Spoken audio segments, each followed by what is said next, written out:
My self Sandhya Sharma from SDM inter college.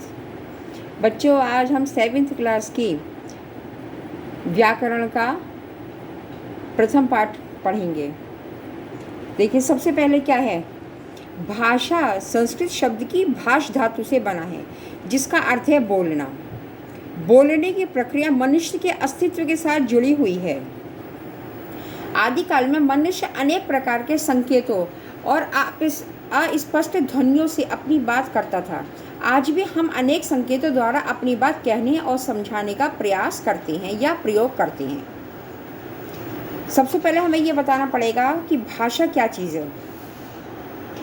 जिस साधन के द्वारा हम अपने मन के भावों और विचारों का आदान प्रदान करते हैं उसे भाषा कहते हैं। अर्थात वह साधन जिसके द्वारा हम अपनी बात किसी से कह सकते हैं या किसी की बात को हम समझ सकते हैं, उसको हम भाषा कहते हैं। संपूर्ण विश्व में अनेक भाषाएं बोली जाती हैं, जैसे जर्मनी, अंग्रेज़ी, फ्रेंच, रूसी, चीनी आदि। भारत में भी अनेक भाषाएं बोली जाती हैं, जैसे गुजराती, मराठी, हिंदी, तमिल, तेलुगु आदि। अब हैं भाषा के रूप।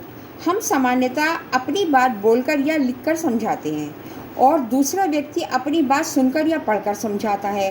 हम आधार पर भाषा के दो रूप होते हैं। सबसे पहले तो हमने ये समझा कि भाषा किसे कहते हैं। जिस साधन के द्वारा हम अपने मन के भावों और विचारों का आदान प्रदान करते हैं उसे भाषा कहते हैं। अब भाषा कितने प्रकार की होती है? भाषा दो प्रकार की होती है।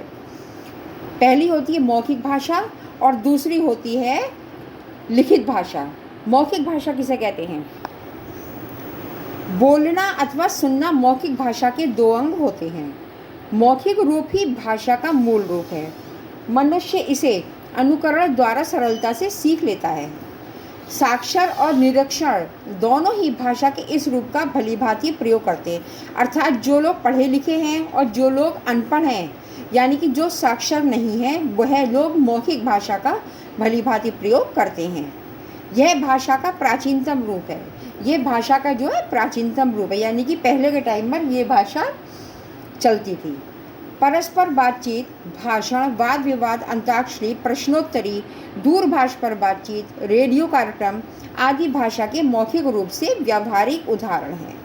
यानी कि परस्पर बातचीत करना, भाषण के द्वारा, वाद विवाद के द्वारा, कोई अंताक्षरी करना, प्रश्नोत्तरी, दूरभाष पर बातचीत यानी कि टेलीफोन पर बातचीत, रेडियो के कार्यक्रम आदि सारे जो हैं मौखिक भाषा के रूप होते हैं। मौखिक भाषा की अब क्या परिभाषा हो सकती है? भाषा के जिस रूप से एक व्यक्ति बोलकर अपने विचार प्रकट करता है और दूसरा व्यक्ति सुनकर इन्हें समझता है, उसे मौखिक भाषा कहते हैं। सेकंड आती है हमारी लिखित भाषा। पढ़ना और लिखना लिखित भाषा के दो अंग हैं।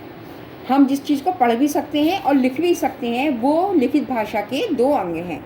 अपने विकास क्रम में भाषा का लिखित रूप भाषा के मौखिक रूप के बाद विकसित हुआ। भाषा का लिखित रूप भाषा को सुरक्षित रखता है और उसे मानक रूप प्रदान करता है। समाज में एक दूसरे को जोड़ने में भाषा के लिखित रूप का वर्णन महत्वपूर्ण योगदान है। जैसे कि परीक्षा में प्रश्नों के उत्तर लिखना, लेख है, कहानी है, पत्र हैं, समाचार पत्र हैं, साहित्य, दूरदर्शन पर दिखाई गई लिखित सूचना, सूचना पट पर लिखी सूचनाएं आदि भाषा के लिखित प्रयोग रूप के व्यवहारिक उदाहरण हैं। इसलिए कहा जाता है कि लिखित भाषा कौन सी भाषा होती है?